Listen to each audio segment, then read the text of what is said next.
नहीं, इसमें पता है पहले ना वो आते थे बर्तन वगैरह पे नाम लिखते थे। मतलब बर्तनों पे मोस्टली मैंने तो बर्तन भी देखा, वहां पे ना नाम लिखा होता था। जिसके भी बारे में जैसे मैं तुम्हें दिखा देती हूँ।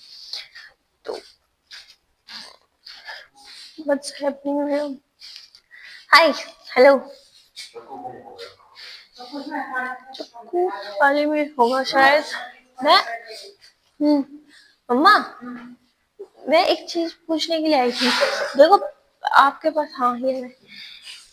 यार कैमरा साफ कर लूं। हाँ अब सही है। यार पहले बर्तनों में नाम आते थे ना लिख के।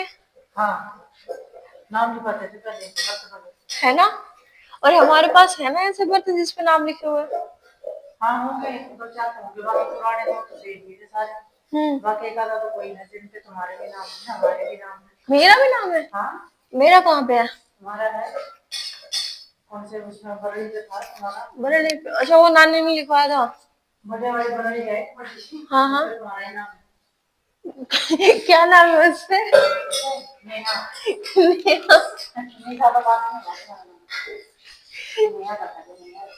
अच्छा, तो मैं वही बर्तन देख रही थी। सी, जैसे फर्स्टली एक तो ये रही।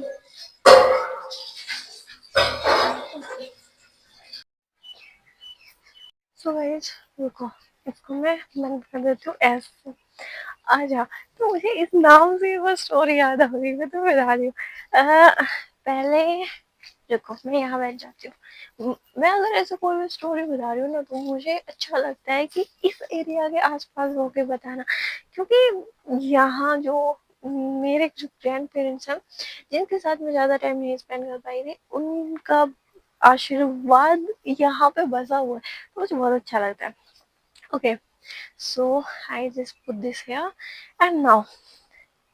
ओके, सो मैं तुम्हें नाम के लिए बता रही थी, जैसे ऐसे प्लेट्स वगैरह पे ऐसे बर्तनों पे ना नाम लिखते थे पहले। तो वो जो नाम लिखा हुआ था वो मेरे बहुत कम बर्तनों पे था, मतलब था ही नहीं यहाँ पे तो किसी पे भी। नानी ने लिखवा के दिया था एक दो बर्तन में बड़े बड़े से। तो ठीक है, वो भी मुझे एक ये वाली स्टोरी याद आई थी नाम से।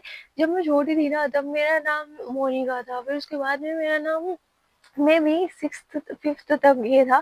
सिक्स में जाके मेरा नाम नेहा हो गया था, फिर उसके बाद में नेहा से वो चेंज हुआ था Nisha. It's not Nisha, Nisha it's Nisha, Nisha. तो ये हुआ था NISA। तो स्टिल अभी मेरा यही नाम है। तो नेम जब मैंने 10th की ना, तो तुम्हें याद है जब मार्कशीट बनती है हर किसी बच्चे की जब वो 10th करता है, बोर्ड के एग्जाम होते हैं 10th में। अभी तो मुझे नहीं पता 5th और 8th में बोर्ड है या नहीं है, बट मैंने जब की थी तब 10th में था, सिर्फ पहले नहीं था। तो उस टाइम पे मेरी मार्कशीट बन के आई थी, वो थी मेरे नेहा नेम से। फिर उसके बाद मेरे जो डॉक्यूमेंट्स थे वो चेक किए, उसमें नेम था निशा। जो किसी कोई हमारे यहाँ नाम लिखने के लिए चौकीदार आए थे जब मैं पैदा हुई, तो उन्होंने वो लिख दिया था। तो बेसिकली ये था। ठीक है, बाकी स्टोरी शायद मैं किसी वीडियो में बता रखी होगी, तो वो मैं नहीं बता रही हूँ, तुम चेक कर लेना, पता नहीं कौन से वाले चैनल पे। तो एग्जैक्टली ऐसा हुआ था उस तब मैंने 10th कर चुकी थी मैं, और मेरी जो नेहा नाम से मार्कशीट थी वो आ चुकी थी। अब उसके बाद पता चला था कि यार जो क्या बोलते हैं बर्थ सर्टिफिकेट में तो मेरा नाम निशा है, और वहाँ मैंने नेहा करवा दिया, हमें किसी को भी नहीं पता था। देन फिर हम जब मैंने 12th की उस टाइम पे, फिर वो जो डॉक्यूमेंट में जो नाम हुआ ना वो आया था निशा, निशा के नाम से। तो फिर जो 10th, अब दोनों मार्कशीट में एक 10th की मार्कशीट होगी एक 12th की होगी, तो दोनों मार्कशीट में नाम अलग अलग हो गया।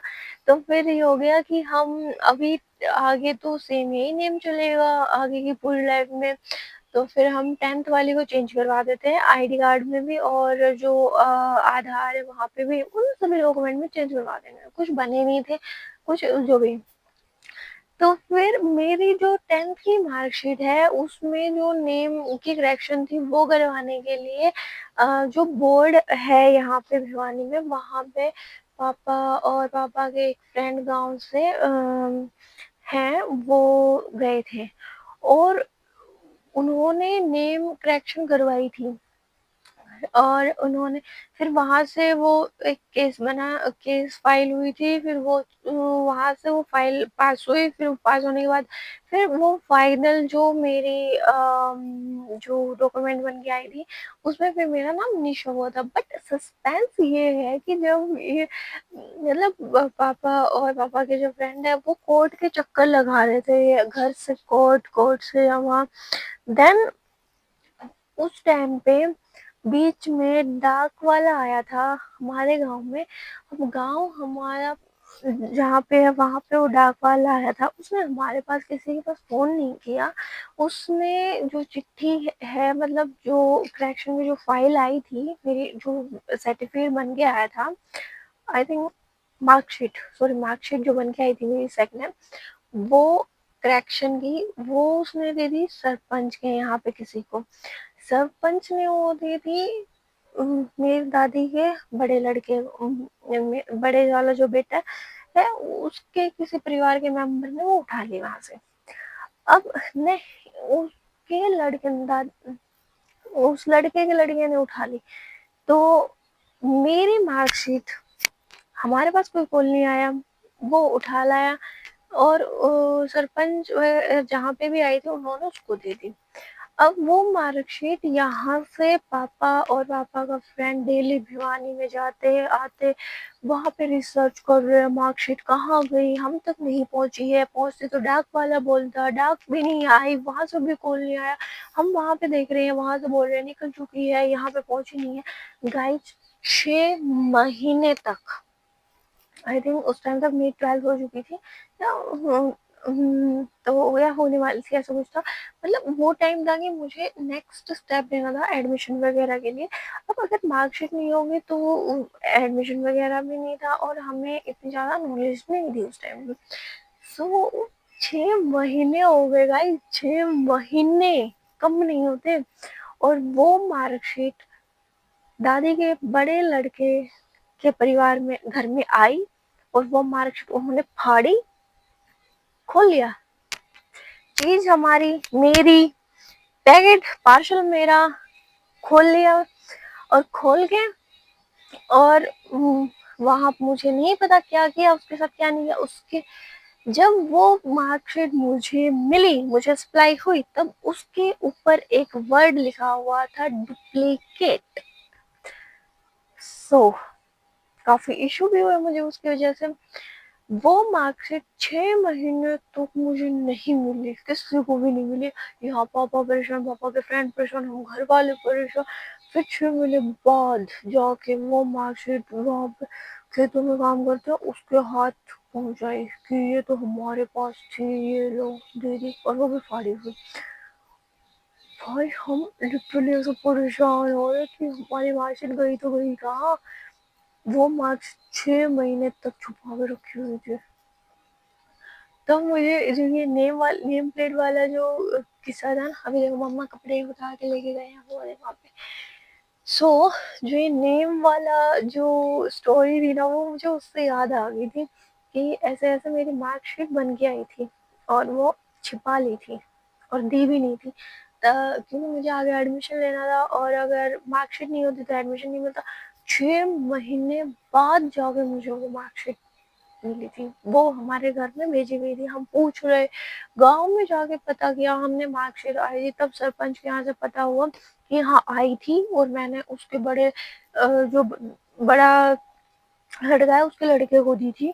तो फिर हमें पता लगा, फिर हमने हमारे यहाँ जो खेतों में काम करवाते हैं वहाँ उनसे बातचीत हुई, फिर वहां से वहाँ वो बातचीत हुई, फिर वहां से वो मार्कशीट निकल गए।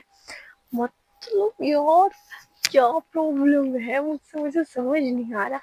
और ऐसे ही एग्जैक्टली ऐसे ही अब वहां पे तो भैया हो रहा भैया छत पे उधर मस्त, ठीक है। ऐसे ही क्या हुआ था, मेरी मम्मा ने डांस कर रखी थी जब नया 80s के टाइम में, उस टाइम पे। तो वहाँ पे क्या हुआ था उस टाइम पे 1997 8 कुछ ऐसा, 9 में भी ये हीरो में। गाइस उस टाइम पे या 10th पास के लिए ना जॉब निकली हुई थी नर्स की, जिस जॉब में मेरी बुआ लगी हुई है, वो वाली जॉब निकली हुई थी। और मम्मा ने बोला था कि मेरा फॉर्म फिल करवा दो दादी से। दादी ने बोला मार्कशीट ले आना और मैं करवा दूंगी। मम्मा मार्कशीट लेके आए भाई, उनकी मार्कशीट छुपा दी। और जब मम्मा ने बोला मार्कशीट दे दो मेरी, तो कह रहे वो तो गुम हो गई, गायब हो गई, वो तो है ही नहीं। वो दादी के वर्ड थे। दादी ने बोला था कि वो तो पता नहीं गुम हो गई, यहाँ पे है ही नहीं। फिर उसके बाद में फिर तो मामा वगैरह आए, तब उन्होंने ली वो मार्कशीट दादी से। मतलब फॉर्म तो फिल नहीं करवाया, वो भी छुपा दी। जैसे मम्मा की मार्कशीट छुपाई थी ना, वैसे मेरी मार्कशीट भी छुपा ली थी। तो मुझे नेम करेक्शन से ये टॉपिक याद आया कि मैंने नेम की स्टोरी तो बहुत बार बताई है, बट आई थिंक ये वाले मैंने डिस्कस नहीं की थी। तो मुझे अभी याद आ गई रैंडमली, मैंने शेयर कर दी। ऐसे ऐसे माहौल है हमारे यहाँ पे, तुम क्या आइडिया लगाओगे। अब शाम हो गई है, मैं अंदर जा रही हूँ। मैं अगर कोई पुरानी बात करती हूँ तो मुझे अच्छा लगता है कि मैं वहाँ उस एरिया से अटैच होकर करूँ, क्योंकि वो हमारे ग्रैंड पेरेंट्स का एरिया है, तो वहाँ पे उनकी ब्लेसिंग्स है एंड अच्छा लगता है। So that's why.